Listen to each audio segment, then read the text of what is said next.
Everyone, शुभ प्रभात। आप सभी का बहुत बहुत स्वागत है हमारे द कुरुक्षेत्र IAS एकेडमी में। आज तारीख है 18 जुलाई और आज का जो भी इम्पोर्टेंट है हिंदू न्यूज़पेपर में जो भी इम्पोर्टेंट टॉपिक है एडिटोरियल साइट्स पे और जो भी बाकी जो अदर न्यूज़ हैं उसको हम डिटेल में एनालिसिस करते हैं। तो वंस अगेन बहुत बहुत स्वागत है आप सभी का the daily current affairs analysis class of the Kurukshetra IAS academy. पहला जो न्यूज़ था वो हमारे human auditory system, that is हमारे the structure of the ear, उसके पार्ट्स, उसके फंक्शन, उन सभी को हम डिटेल में एनालिसिस करते हैं। इसको हम GS paper 3 that is science and technology से रिलेट करेंगे। तो मेन इम्पॉर्टेंट क्या है हमारे लिए, द ह्यूमन ऑडिटरी जो सिस्टम है does not only detect the faintest sound signal but also withstand the thunderous noises also. तो हमारा जो ऑडिटरी सिस्टम है पूरा, हमारा ईयर पिन्ना से लेकर के हमारे पूरा ऑडिटरी नर्व तक, ये पूरा सिस्टम बना हुआ है जिसमें इसमें ये लिखा है कि does not only detect the faintest sound signal, मतलब एक स्मॉलेस्ट, मतलब कि बहुत लो फ्रिक्वेंसी वाला sound, but also it can withstand with the thunderous noises also. Okay, and this allow us to distinguish the gentlest whisper and immerse ourselves in the music of night club। Night club जब बहुत ज़्यादा sound होते हैं, बहुत ज़्यादा high frequency noise होता है, वहाँ पर भी we are able to distinguish the proper whisper sound, a very low frequency sound as well as the noise of high frequency sound. Okay, then हमारे लिए प्रिलिम्स के पॉइंट ऑफ व्यू से हमें क्या क्या जानना जरूरी है कि एक मनुष्य का, एक ह्यूमन बीइंग का, उसका जो हियरिंग जो प्रोसेस है, मतलब जो सुनने का जो प्रक्रिया है वो कैसे होता है। सबसे पहली बात तो ये है, जो भी साउंड वेव है, either it is a low frequency, middle frequency और higher frequency, enter the ear. जब हमारे इन ईयर पिन्ना तक वो अगर वो साउंड वेव पहुंचता है तो ये जो हमारा बाहर का जो लेयर है ईयर पिन्ना, ये कलेक्ट करता है उन साउंड वेव को, the outer part of the year इसको बोलते हैं। ठीक है, सेकेंड है, अब जो वो तरंग है, जो वेव है, साउंड वेव, वो ट्रैवल करता है through the auditory canal to the eardrum. Eardrum क्या है, हमारे जो हम लोग बोलते हैं ना कान के पर्दे, तो इसको हम लोग ईयर ड्रम या फिर टिम्पैनिक मेम्ब्रेन भी कहते हैं। तो वो ट्रैवल करता है, मतलब वो साउंड वेव हमारे कलेक्ट होता है पहले हमारे outer part of the ear that is pinna, then it has to travel through the auditory canal to the eardrum that is the tympanic membrane, इसका साइंटिफिक नेम भी है। Then sound wave का transmission होता है। अब this sound wave causes the eardrum, जो हमारा आँख कान का जो पर्दा होता है जिसको हम ईयर ड्रम बोलते हैं, ये साउंड वेव हमारे ईयर ड्रम को क्या करता है, वाइब्रेट करता है। अब जब वाइब्रेशन होता है ईयर ड्रम में, are transfer to the ossicles of the ear. Ossicles मतलब जो छोटे छोटे हड्डियाँ होती है हमारे कान में, जिनका वो tiny bones in the middle ear that is called as the malleus, incus and stapes. ये बहुत इंपॉर्टेंट है, कभी कभी ये हमारे जनरल नॉलेज से भी बहुत इंपॉर्टेंट है कि हमारे बॉडी में सबसे छोटा जो बोन्स है वो कहाँ प्रेजेंट है, वो हमारे मिडिल ईयर दैट इज बहुत छोटे छोटे ये तीनों बोन्स होते हैं जिनका नाम है मैलियस, इंकस एंड स्टेप्स। अब बात करते हैं साउंड का एम्प्लीफिकेशन कैसे होता है। जो ऑसिकल्स होते हैं ना, जो हमने अभी जिनका बात किया कि जो छोटे छोटे बोन्स होते हैं हमारे मिडिल ईयर में, ये क्या करते हैं कि जो वाइब्रेशन है उसको एम्प्लीफाई करते हैं। एम्प्लीफिकेशन तो आप सभी को पता ही होगा कि उसके जो मॉडुलस है, मतलब उसके उस वाइब्रेशन को एम्प्लीफाई करते हैं and then transmit them to the oval window. अगर आप ये oval window is the first part of the inner ear, then oval window के उसको ट्रांसमिट करते हैं a membrane covered opening to the, ये मेम्ब्रेन होता है, मैंने अभी आपको बताया जो ओवल विंडो है ये फर्स्ट पार्ट है इनर ईयर का, तो उसको ओवल विंडो क्या है, एक मेम्ब्रेन है जो कवर करता है opening of the inner ear. Okay, then inner ear में क्या होता है, सबसे इनसाइड जो एकदम अंदर वाला जो पार्ट होता है हमारे कान का, उसको हम इनर ईयर बोलते हैं। एंड कॉक्लिया, कॉक्लिया एक शंख टाइप स्ट्रक्चर एक होता है जिसको हम लोग कॉक्लिया बोलते हैं। ये हमारे बहुत इनसाइड होता है हमारे कानों में। अब the vibration passes into the cochlea. Cochlea is a spiral shape. मैंने भी आपको बताया कि स्पायरल शेप स्ट्रक्चर होता है जिसमें फ्लूइड प्रेजेंट होते हैं and it is a structure in the inner part of the ear. Then inside the cochlea, the vibration create the wave in a cochlear fluid. जो फ्लूइड प्रेजेंट होता है cochlea में, उस फ्लूइड को क्या कहते हैं, कॉक्लियर फ्लूइड को कहते हैं। जब ये वाइब्रेशन पहुंचता है, जब ये साउंड वेव पहुंचता है, तो ये क्या क्रिएट करता है, वाइब्रेशन। कहाँ पर, कॉक्लियर फ्लूइड में। अब उसके बाद एक छोटे छोटे से हेयर सेल्स होते हैं एंड सिग्नल ट्रांसडक्शन होता है। The fluid wave move the basilar membrane that is inside the cochlea. Hair जो सेल होते हैं इनको सेंसरी सेल भी बोलते हैं। On the basilar membrane move in response to the, उसमें जो बेसिलर मेम्ब्रेन होते हैं ये छोटे छोटे से हेयर सेल्स होते हैं। इनमें क्या होता है, फ्लूइड के मूवमेंट की वजह से इनमें भी मूवमेंट होता है। The movement of the hair cell convert the जो साउंड वेव है that is the mechanical energy को कन्वर्ट करता है इलेक्ट्रिकल एनर्जी में। अब ये जो इलेक्ट्रिकल एनर्जी है ये हमारा जो ऑडिटरी नर्व है ये ट्रांसमिट करता है टू द ऑडिटरी नर्व को। Then auditory nerve carry this signal and ये पहुंचता है हमारे ब्रेन के स्टेम में and then to the auditory cortex in the brain area. Okay, perception की बात करें तो brain process the signal and allowing us to perceive and interpret the sound, whether it is a high frequency sound, whether it is a low frequency sound और whether it is a audible sound.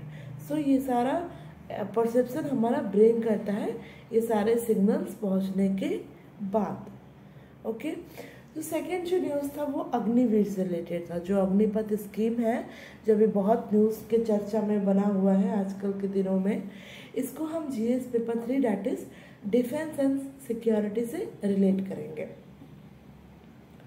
Haryana के जो chief minister हैं जिनका नाम नायाब सिंह सैनी जी है, वो उन्होंने announce किया है कि 10% रिजर्वेशन जो requirement of police officers, police force, mining guard, forest guard among others for the Agniveer in the state beside the incentive to the private sector for hiring them। जो इनका ये अनाउंसमेंट हुआ है कि 10% कोटा मतलब रिजर्वेशन दिया जाएगा कि इनके रिक्वायरमेंट के लिए, पुलिस फोर्स के लिए, माइनिंग गार्ड के लिए, फॉरेस्ट गार्ड के लिए।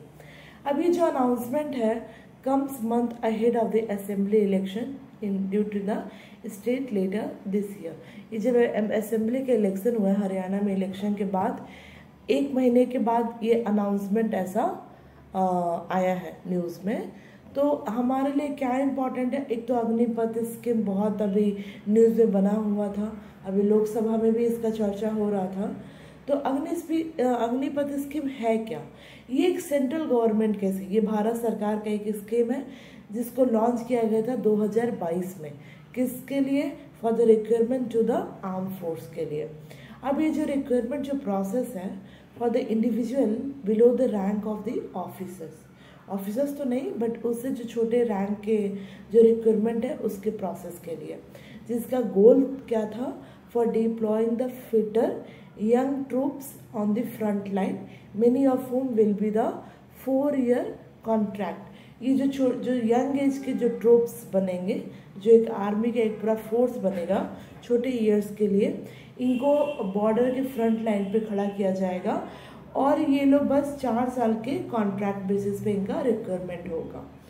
ठीक है, the arm force would also have the option to retain some of the best Agniveer. लेकिन आर्म फोर्स के पास ये है कि जो बहुत अच्छा अग्निवीर होगा, मतलब उसके परफॉर्मेंस, उसके अदर थिंग्स, तो उसको हम लोग रिटेन भी करने का ऑप्शन है इस स्कीम में। अब एलिजिबिलिटी क्या है, एज क्या होना चाहिए, 17.5 साल, मतलब 17 साल से ऊपर और 21 साल तक के लोग जो कैंडिडेट्स हैं वो एलिजिबल है इसमें एनरोल करने के लिए इस स्कीम के अंतर्गत। जो गर्ल्स हैं under the given age limit, girls के लिए भी यही एज लिमिट है, लेकिन ऐसा कोई रिजर्वेशन औरतों के लिए नहीं है इस स्कीम के अंतर्गत में। The requirement standard will remain the same and the requirement will be done twice a year through the rallies। साल में 2 बार होता है। अब हम पे और बेनिफिट्स की बात करें तो इफ़ दे डाई, अगर वो ड्यूटी करते वक्त अगर उनका डेथ मतलब शहीद हो जाते हैं तो उनकी फैमिली को लमसम 1 करोड़ का रुपया दिया जाता है, जिसको सेवानिधि पैकेज कहा जाता है। And full pay for the period which the soldier could not serve, अगर वो मतलब नहीं बचा तो उसको एक सेवानिधि के पैकेज के फॉर्म में भी उसको पैसे उसके परिवार वालों को दिया जाता है इस स्कीम के अंडर में।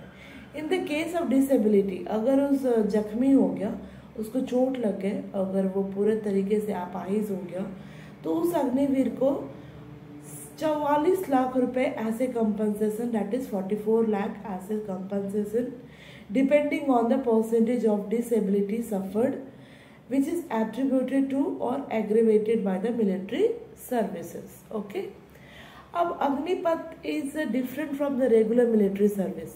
जो अग्निपथ जो रेगुलर मिलिट्री सर्विस है इससे ये थोड़ा डिफरेंट है। कैसे डिफरेंट है कि unlike the soldiers in the regular basis, Agniveer do not draw the pension, मतलब इनके रिटायरमेंट के बाद इनको कोई पेंशन नहीं मिलेगा, ठीक है।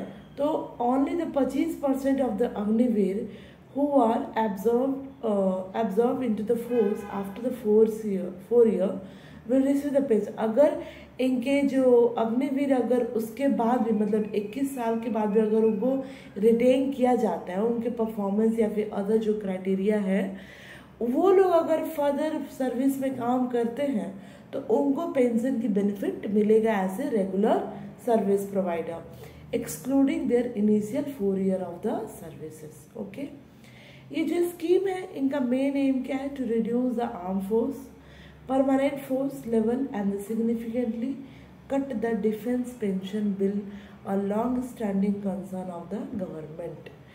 ऐसा इनका मानना है, ऐसा कहना है इस स्कीम के अंदर में। तीसरा जो न्यूज़ था वो हमारे यूनियन बजट से रिलेटेड था। इसको हम GS paper 2 that is polity से रिलेट करेंगे। अब ये क्या था? Ahead of the presentation of the union budget, the finance ministry जो ये निर्मला सीतारमण जी हैं, इन्होंने अनाउंस किया है कि changes that will provide the greater flexibility to the scientific ministry to import and buy the equipment which is necessary for the research। कि जो changes लाया जाएगा, जो कि जो मिनिस्ट्री है साइंटिफिक रिसर्च के लिए, वो ज़्यादा से ज़्यादा इंपोर्ट कर सके और जो भी रिसर्च के नेसेसरी इक्विपमेंट्स हैं। ये जो चेंजेस हैं in the general finance rule में follow the demand which is made for the year by the scientist who have often said that restrictive rules on the purchase of the research equipment had slacken the pace of the research productivity.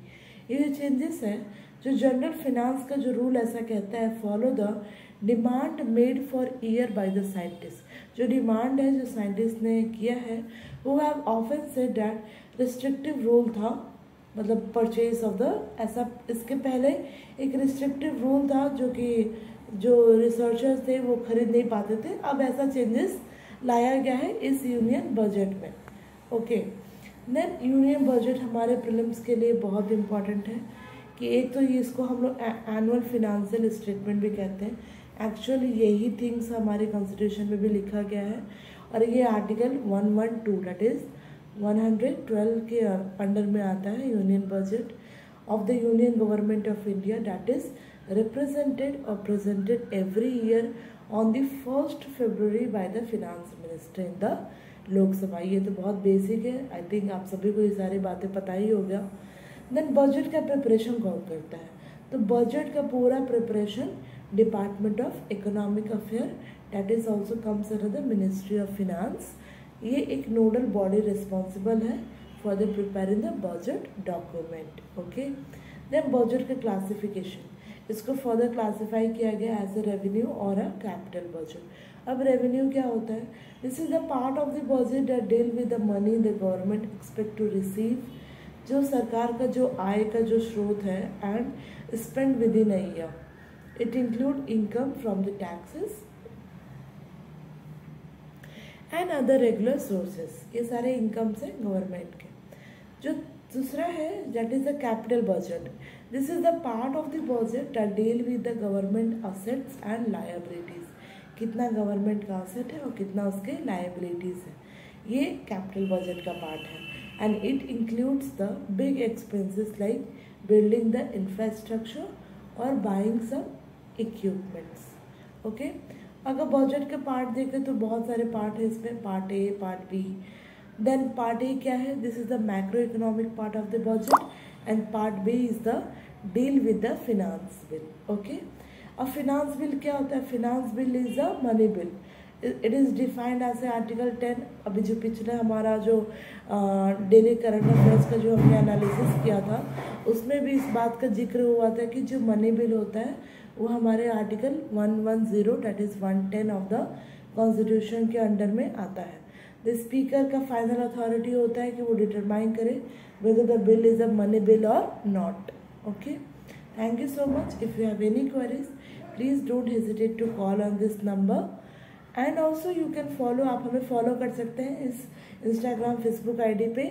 और आपको कोई और admission related या फिर जो भी अगर जानकारी अगर आपको प्राप्त करनी है तो आप इस मेल आईडी पे आप हमें मेल भी कर सकते हैं।